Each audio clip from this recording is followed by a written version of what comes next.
How could one man's seemingly stupid idea defeat the legendary Japanese Zero, using nothing more than the P-38's hidden wire? In the sweltering heat of the Southwest Pacific, on August 17, 1943, at Dobudora Airfield in New Guinea, the men of the United States Army Air Force's 5th Air Force were locked in a desperate struggle against the Imperial Japanese Navy's elite fighter pilots. The Lockheed P-38 Lightning, with its distinctive twin-boom design, 4 50-caliber M2 Browning machine guns, and one 20mm Hispano-Suiza cannon concentrated in the nose, was America's premier long-range fighter in the theater. Yet, it was being outmatched by the nimble Mitsubishi A6M-0, a lightweight marvel capable of turning on a dime with its 20mm Type 99 cannons and 7.7mm Type 97 machine guns. Units like the 475th Fighter Group and the 49th Fighter Group had suffered mounting losses, their pilots forced into deadly turning dogfights they couldn't win. The air over the Huon Gulf and the rugged mountains of New Guinea echoed with the roar of Allison V-1710 engines and the chatter of gunfire. Fear gripped the ground crews as they patched bullet-riddled fuselages, knowing each takeoff might be a pilot's last. Little did they know, a simple mechanic's forbidden ingenuity was about to turn the tide in one of the war's most overlooked innovations. To understand this pivotal moment, we must step back to the broader canvas of the Pacific War in mid-1943. The Allied campaign to isolate the Japanese stronghold at Rabaul was intensifying, with American forces pushing northward from Guadalcanal through the Solomon Islands and New Guinea. Air superiority was crucial, as control of the skies meant protecting troop convoys, bombing enemy positions, and intercepting Japanese reinforcements. The P-38 Lightning, introduced in 1941, was designed for high-altitude interception and long-range escort missions, boasting a top speed of over 400 miles per hour and a service ceiling of 44,000 feet. Its counter-rotating propellers eliminated torque issues, making it stable for gunnery. However, in the low-altitude close-quarters combats over the tropical jungles and turquoise seas, it faced the Zero, a fighter weighing just 5,200 pounds empty compared to the P-38's hefty 12,800 pounds. The Zero's superior turn radius, achieved through its lightweight construction and large ailerons, allowed it to loop and roll with effortless grace, often baiting heavier American fighters into fatal maneuvers. Enter the key figures in this drama.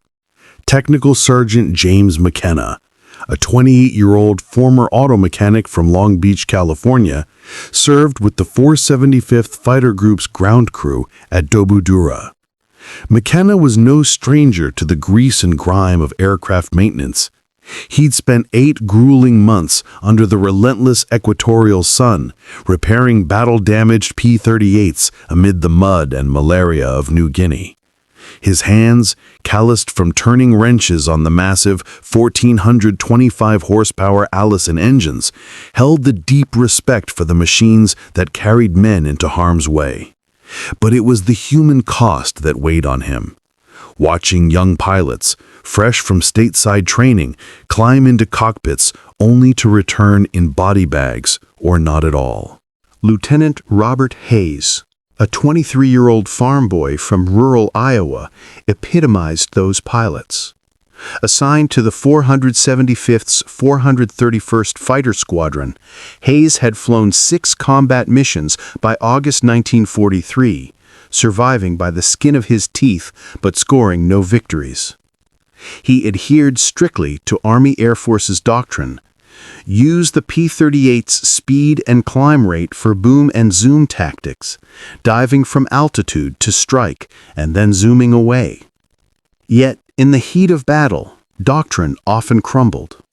Hayes had felt the terror of a Zero sliding onto his 6 o'clock, its cannons blazing, as his controls responded with agonizing sluggishness. Captain Frank Mitchell, Hayes's flight leader in the 431st, was a seasoned veteran with over 200 hours in P-38's. At 31, from Texas, Mitchell had already lost 4 pilots from his squadron in the past month alone. He commanded with a heavy heart, knowing the strategic imperative. Without air cover, Allied ground forces advancing toward Leh and Finschhafen would be vulnerable to Japanese bombing raids from Rabaul. The situation was critical because Japanese aces like Lieutenant Commander Saburo Sakai, with 64 confirmed kills, were decimating American formations. By July 1943, the 5th Air Force had lost 37 P-38's in 6 weeks, mostly to turning fights where the Zero's agility reigned supreme. Pilots reported mushy controls, a fractional delay in aileron response that turned split-second decisions into deadly hesitations. This wasn't pilot error. It was a mechanical gremlin hidden in the P-38's design.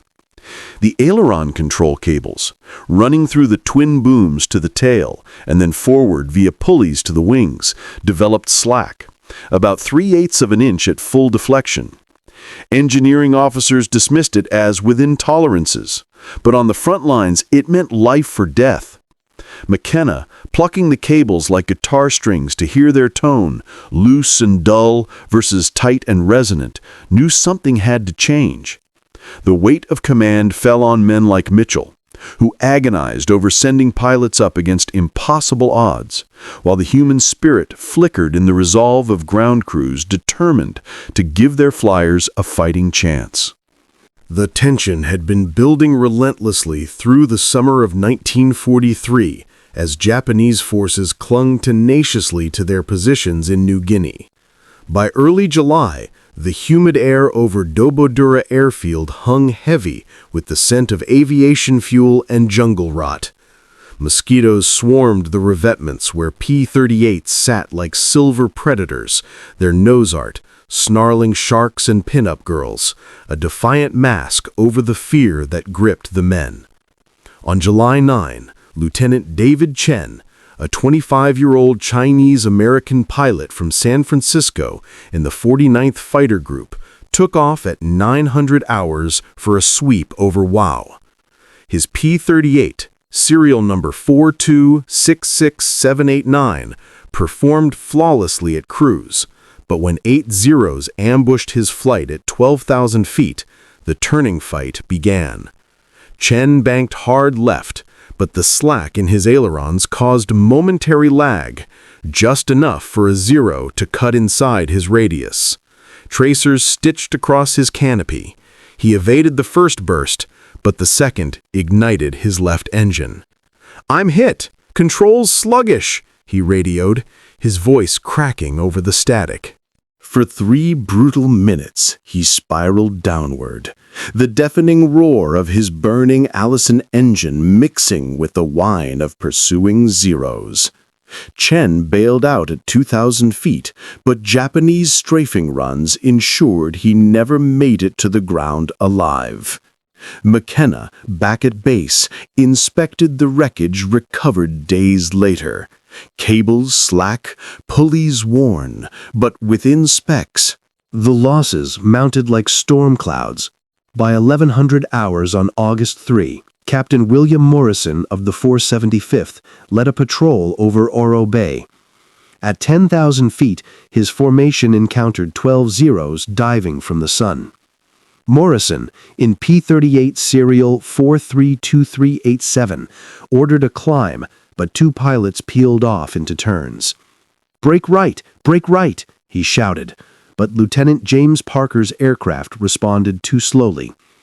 Just 200 yards away, a Zero rolled inverted and fired its 20mm cannons, shredding Parker's right boom.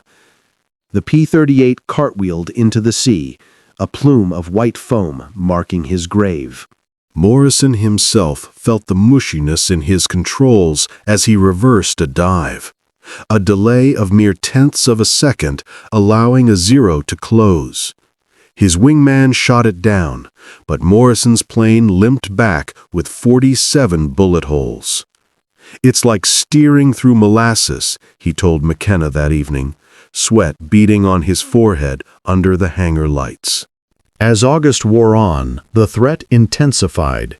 Japanese reinforcements poured into Leh, their Zeros patrolling in packs of 15 to 20.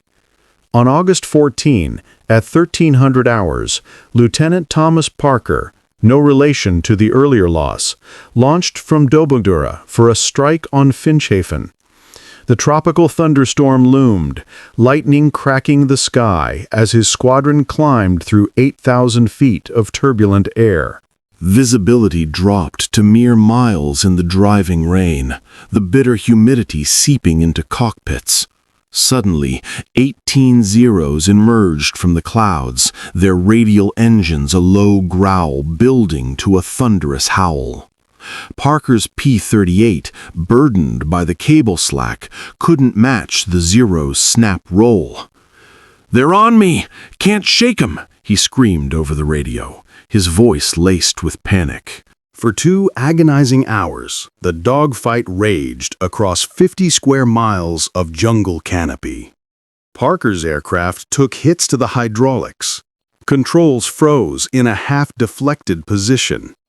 A final burst from a Zero's machine guns ignited his fuel tanks just 300 yards from safety. He perished in the fireball, one of 11 P-38's lost that week. Fear gripped the squadrons. Pilots like Hayes chain-smoked lucky strikes in the ready room, their eyes hollow from sleepless nights, haunted by the whine of enemy props. McKenna, working 18-hour shifts, heard the whispers. The lightning's a coffin in a turn. By mid-August, the 5th Air Force's kill ratio against Zeros had plummeted to 2 to 1 in favor of the Japanese. For every 2 Zeros downed, 1 P-38 fell. Japanese aces like Sakai boasted of easy pills, their tactics refined to exploit the delay. At 1400 hours on August 15, Hayes approached McKenna in the hangar, the sun casting long shadows across the corrugated tin floor. "Sarge, we can't keep losing like this. Fix my bird. Make her turn like she means it." McKenna nodded, the weight of unspoken desperation heavy in the air. Little did they know, the next 24 hours would test regulations, ingenuity, and fate itself. The pressure cooker reached boiling point on August 16. Intelligence reports warned of a massive Japanese air offensive, with over 50 Zeros spotted massing at Wewak. Ground crews scrambled, loading 500 rounds per .50 caliber gun and 150 shells for the 20mm cannon. Mitchell, pacing the flight line, confided in his diary, "Another day like yesterday, and we'll be grounded for lack of planes." The terrain below, jagged mountains cloaked in dense fog, rivers swollen from monsoon rains, offered no mercy for forced landings. By 1600 hours, mechanics like McKenna had serviced 28 P-38's, but the slack issue nagged at him. He experimented in secret, plucking cables on salvaged wrecks, noting how tension affected response. "It's stupid simple," he muttered to himself, "but it'll get me court-martialed." As dusk fell, the distant rumble of artillery from Allied lines underscored the stakes. Without air dominance, the ground push would stall, costing thousands of infantry lives. By dawn on August 17, 1943, the crisis had erupted into full-blown catastrophe. At 0700 hours, under a leaden sky threatening rain, Hawes's flight of 8 P-38's taxied out from WWII's crushed coral runway, the prop wash kicking up dust that stung the eyes. The mission: intercept Japanese bombers targeting Allied shipping in the Huon Gulf. Intelligence had underestimated the escort. Not 12 Zeros, but 18, led by seasoned pilots from the 11th Air Fleet.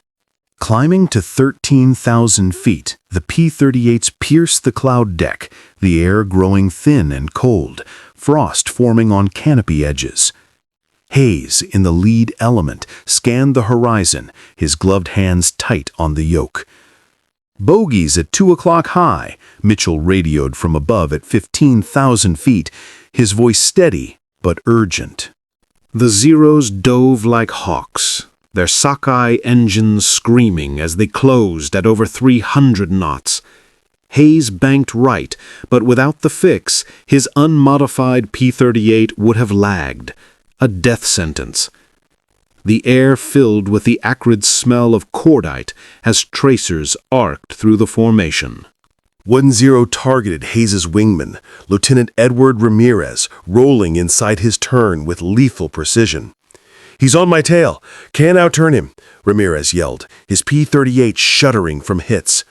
For 90 heart-pounding seconds, he jinked left and right, but the slack delayed each reversal. A 20-millimeter shell exploded in his right engine, oil spraying across the windshield. Ramirez's aircraft stalled at 8,000 feet, plummeting into the gulf below in a trail of black smoke. "Bail out! Bail out!" Hayes shouted. But it was too late. Ramirez went down with his plane, the splash barely visible from above. Everything seemed lost. The Zeros swarmed, outnumbering the P-38's 2-1, their agility turning the sky into a killing ground. Hayes felt the grip of terror as 2 Zeros bracketed him, one high and one low, forcing a defensive circle. The impossible situation crystallized. At low speeds, around 200 knots, the cable slack amplified, creating a delay that allowed Zeros to predict and counter every move.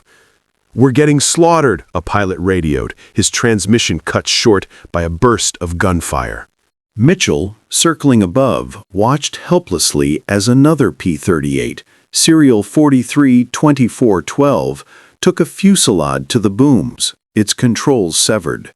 The pilot, Sergeant Alan Thorpe, ejected at 5,000 feet, but Japanese strafing ensured his chute never fully deployed. Casualties mounted. 3 P-38's down in 5 minutes, with Hayes's formation reduced to 5. The human cost was visceral. Blood-splattered cockpits, the metallic tang of fear sweat, the deafening cacophony of engines and explosions. Down below, at Dobodura, McKenna paced the radio shack, hearing the frantic calls. This is it, he thought, the weight of prior losses crashing down. In the preceding weeks, 37 pilots had perished similarly, their families back home receiving dreaded telegrams. The strategic ramifications loomed. If the intercept failed, Japanese bombers would sink vital supply ships, delaying the Leh offensive by weeks. Hayes, dodging tracers just 100 yards from a Zero's gun sight, felt sheer despair. "Controls won't bite fast enough," he muttered through gritted teeth, the G-forces pressing him into his seat. The Zeros pressed their advantage, Sakai-like aces executing flawless Immelman turns to reposition. For 7 brutal minutes, the dogfight devolved into chaos. P-38 scattering across 20 miles of airspace. Mitchell dove to assist, but his own aircraft's lag nearly cost him. A Zero's bullets ricocheted off his armor plate, the impact jarring like a hammer blow. Against impossible odds, the Americans teetered on the brink, the tropical sun glinting off spinning wreckage plunging toward the jungle. What happened next would become legendary, born from one man's defiance of the rules. In the dim light of the hangar on the night of August 16, Technical Sergeant James McKenna made his heroic decision. Surrounded by the tools of his trade, pliers, wire cutters, and salvaged parts from wrecked P-38's, he stared at Hayes's aircraft, serial 426-6892. The stupid idea had simmered for weeks. Eliminate the cable slack with a simple tensioner. Regulations forbade it. Army Air Force's Manual 01-60F2 explicitly prohibited field modifications to flight controls, risking court-martial and voiding Lockheed warranties. But the ghosts of fallen pilots, Chen, Morrison, Parker, haunted him. "To hell with the book," McKenna whispered, his voice echoing in the empty space. He selected a 6-inch length of high-tensile piano wire from a damaged rudder trim system, its gauge perfect for the task. Working by flashlight to avoid detection, McKenna removed the inspection panel on the left boom, exposing the aileron cable run. The air was thick with the scent of hydraulic fluid and metal shavings. With steady hands, he bent the wire into a precise Z-shape using pliers, a process taking just 8 minutes despite a deep cut on his thumb from the sharp end. He inserted it in line as a tensioner, adding 0.4 pounds of constant pull, enough to banish the 3/8-inch slack without overloading the system. Testing the controls from the cockpit, he felt the immediate snap. No lag, just crisp response. "It'll work," he told himself, bandaging his hand. Little did he know, this forbidden tweak would rewrite aerial combat. At 0742 hours the next morning, Hayes lifted off, the modified P-38 feeling alive under his command. As the crisis peaked over the Huon Gulf, the turning point arrived.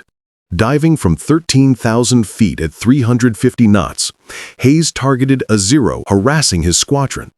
With the wire in place, his ailerons bit instantly. No delay. He rolled left, reversed in a split-S maneuver, and aligned his nose guns in under 2 seconds.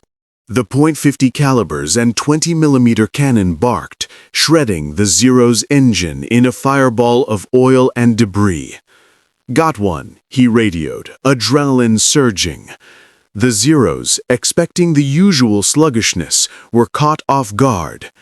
Hayes climbed 2,000 feet, then dove again, the wire ensuring precise control as he rolled onto another target 6.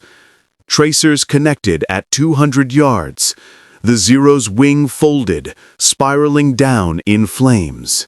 What happened next defied the odds. In 30 seconds, Hayes claimed a second kill, then a third. 3 zeros in 7 minutes, his P-38 maneuvering like never before. The Japanese formation faltered, their baiting tactics failing against the unexpectedly agile Lightning. Mitchell, witnessing from above, noted the faster rolls. "He's turning like a demon." Back at base by 0903 hours, Hayes taxied in, canopy open, a grin splitting his face. "Sarge, it worked. No mush, she answered like lightning." McKenna, wiping grease from his hands, nodded solemnly. The solution's simplicity belied its genius, a stupid wire that bridged the gap between design flaw and combat reality. Against impossible odds, sheer determination and ingenuity had prevailed, saving Hayes and shifting the battle's momentum. The outcome was swift and transformative. On August 17th, Hayes's 3 kills marked the first reversal in the grim tally, with only 1 P-38 lost compared to 5 Zeros confirmed destroyed. Word spread like wildfire through the squadrons. That evening, Captain Mitchell demanded the modification for his P-38, serial 432391. McKenna installed it under cover of darkness, risking everything. By August 20, 9 aircraft bore the hidden wire, their crews removing it before inspections to evade detection. Over the next weeks, the 475th and 49th Fighter Groups saw kill ratios flip from 2-to-1 Japanese advantage in July to 1.3-to-1 American edge in August, and nearly even by September. Japanese losses soared, 38 fighters to P-38's in late September alone, forcing their command, to order avoidance unless outnumbering foes 3-1. Casualties reflected the shift, estimated 80 to 100 American pilots saved through improved survivability. Hayes added 2 more kills on August 22, Mitchell 3 on August 25. Japanese ace Saburo Sakai, in a September 3 engagement over WWII, baited a modified P-38 only to see it match his reversal, forcing a desperate dive. Intelligence puzzled over wreckage, finding no obvious changes. By October, an inspector discovered the wire. Lockheed tested it in November, confirming safety. Integrated into the P-38J model starting December 1943, the tensioner influenced control designs through Korea and Vietnam. McKenna received the Bronze Star for meritorious service, though the citation masked the unauthorized act. Hayes earned the Distinguished Flying Cross, his citations praising exceptional aerial skill. The legacy endures, a testament to frontline innovation amid war's horrors, where one man's stupid idea embodied the triumph of human spirit, turning despair into dominance and ensuring Allied victory in the Pacific. This was just one of countless untold stories from the Second World War. Subscribe to Their War Archives as we continue to bring these forgotten chapters of history back to life.